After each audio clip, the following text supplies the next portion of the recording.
Salam sejahtera saya ucapkan kepada para hadirin, kepada subscriber saya. Nama saya ialah Dr. Lee dan hari ini saya akan bincang. Saya akan mengajar sekali lagi dan fokus kita do, does, did. Sebenarnya hari ini saya sepatutnya membuat did, tetapi saya kumpulkan sebab did itu senang. Kalau saya kumpulkan, kita sudah lengkap, complete.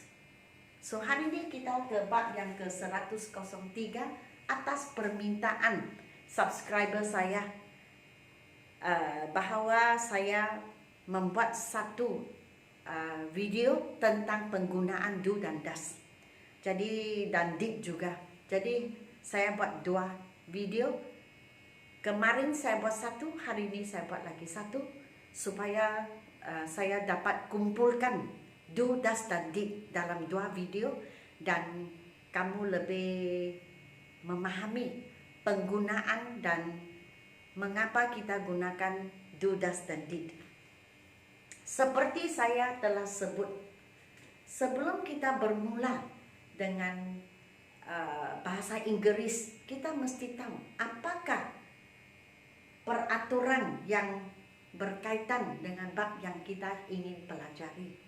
So, seperti saya pernah sebut, tata bahasa dalam bahasa Inggris lain daripada bahasa Malaysia ataupun bahasa Cina. Lain.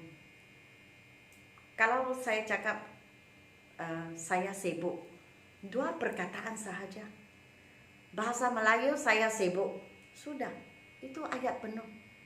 Untuk bahasa Cina, 我忙, saya sibuk, dua perkataan juga. Tetapi kalau dalam bahasa Inggris saya cakap I busy, dua perkataan, memang itu salah. Sebab dari segi tata bahasa ataupun nahu bahasa Inggris, saya sibuk. Kalau sekarang sibuk, I am busy. Kalau kemarin saya sibuk, I was busy. Tiga perkataan sekurang-kurang. Sebab itu timbullah do, does dan did. So, ingat, kalau perkara itu selalu berlaku, simple present tense, kita gunakan do untuk I, you, we, dan they. Untuk does kita gunakan he, she, dan it. Sebab hanya ada 7 ganti nama. I, you, we, they biasanya satu keluarga, he, she, it lagi satu keluarga. Kecuali was dan were. Sebelum ini saya mengajar juga, was digunakan untuk I, he, she, it. You, we, they kita gunakan were. Tetapi ini sahaja kekecualian. Yang lain selain dari was dan were, I, you, we, they satu keluarga, he, she, it lagi satu keluarga. Dan biasa sekali he, she, it kata kerja itu ada s di belakang. Tetapi kalau dia masa lalu, semua gunakan did itu sahaja. Kalau masa lalu kita tidak peduli, I, you, we, they, he, she, it, terus kita tulis did, sudah oke. So, di sini kita boleh tengok, kita gunakan do not, did not untuk ayat nafi, bukan ataupun tidak. Dan kita gunakan do, does dan did sebagai soalan. Apabila kita ingin bertanya sesuatu, maka kita mesti gunakan do dan does untuk perkara yang berlaku setiap masa, dan kalau perkara itu sudah lalu, maka kita gunakan did. So, di sini saya sudah buat cara ini supaya kamu lebih memahami. Ingat, he does, I do, you do, she does, they do, it does, we do. Ikut sana. Hafal. So, kalau saya cakap he does not drive, maksud saya dia tidak memandu. He did not drive, ini he does not drive setiap masa tidak memandu. He did not drive pada masa lalu dia tidak memandu. Kemarin, 2 hari lalu, minggu lepas, atau pagi tadi. I do not like shopping. Shopping maksudnya saya biasanya tidak suka shopping. I did not like shopping. Dulu saya tidak suka shopping, tetapi mungkin sekarang sudah berubah. You do not enjoy singing. Biasanya kamu tidak suka menyanyi. You did not enjoy singing maksudnya pada suatu masa yang sudah lalu kamu tidak berasa seronok apabila menyanyi. She does not cycle to school. Biasanya dia tidak berbicycle ke sekolah. She did not cycle to school. Dia tidak berbicycle ke sekolah pada suatu masa lalu. They do not like durians. Biasanya tidak suka makan durian. They did not like durians. Dulu mereka tidak suka makan durian. It does not like milk. Kucing kan tidak suka susu setiap masa. It did not like milk. Dulu tak suka susu, tetapi mungkin sekarang suka. We do not play golf. Kerap sekali kami tidak bermain golf. We did not play golf, maksudnya pada suatu masa lalu kami tidak bermain golf. Ini perbezaan sahaja. Ini setiap masa berlaku, dan kalau gunakan did, perkara ini sudah berlalu. Sekarang saya bina soalan. Oke, sama. She gunakan does, I do, he does, they do, you do, it does, we do. Sama di baris itu. Kemudian does she eat fish? Adakah dia selalu makan ikan? Did she eat fish? Adakah dia makan ikan, tetapi ini sebut satu masa lalu. Kemarin, pagi tadi, malam semalam, 2 minggu yang lalu. Do I eat fish? Adakah saya selalu makan ikan? Did I eat fish? Adakah saya makan ikan pada suatu masa lalu? Does he eat fish? Adakah dia kerap makan ikan? Did he eat fish? Adakah dia makan ikan pagi tadi atau semalam kemarin?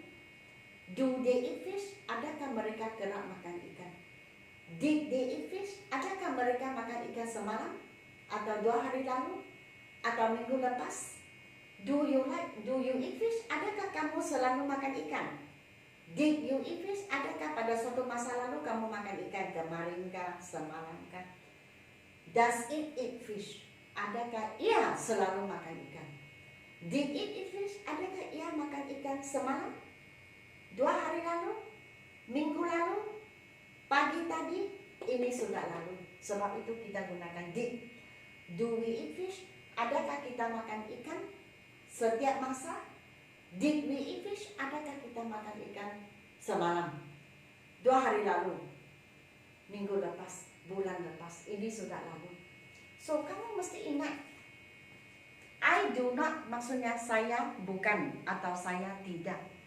Kamu tak boleh cakap I not work, itu salah. Mesti cakap I do not work. Saya tidak suka, tak boleh cakap I not like, mesti cakap I do not like. Kalau sudah lalu, I did not like. Oke? Dan ingat, kita gunakan do not, did not, ataupun does not untuk ayat nafi, bahwa kita tidak setuju atau bukan perkara, bukan sebegini. Kita juga gunakan do dan does untuk soalan, untuk bertanya. Saya tak boleh cakap you like fish, you like singing. Tak boleh, itu salah. Dari segi nahu salah. Dalam bahasa English kita mesti cakap, do you like singing setiap masa? Did you like singing? Dulu kamu suka menyanyi kah?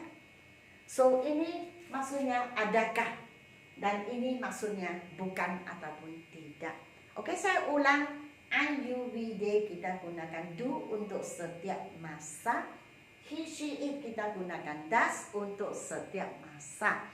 Asal dia sudah lalu, kita gunakan did. Dan kita gunakan did. Apabila kita gunakan did, kita tidak peduli lagi sama ada I, you, we, they, he, she, it atau siapa-siapa. Kita tidak peduli.